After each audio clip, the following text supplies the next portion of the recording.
26 March থেকে শুরু হবে Pakistan super league PSL T20 টুর্নামেন্টে খেলতে পাকিস্তান গেছেন বাংলাদেশের 4 ক্রিকেটার মুস্তাফিজুর রহমান, শরীফুল ইসলাম, নাহিদ রানা ও পারভেজ ইমন।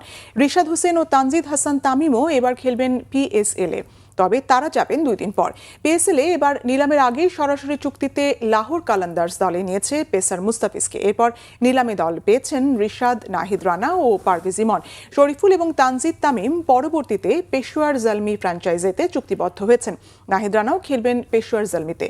এছাড়া মুস্তাফিজের দল লাহোর কালান্দার্সে খেলবেন পারভেজ ইমন। রিশাদ গতবারও PSL-এ দারুণ পারফরমেন্স করেছেন।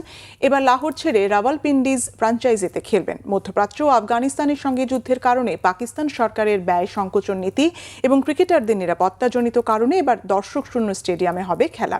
ভেন্যুও কমিয়ে লাহোর ও করাচি এই 2 স্টেডিয়ামে হবে পুরো টুর্নামেন্ট। PSL-এ এবার দলের সংখ্যা 6টি থেকে বেড়ে 8টি হয়েছে।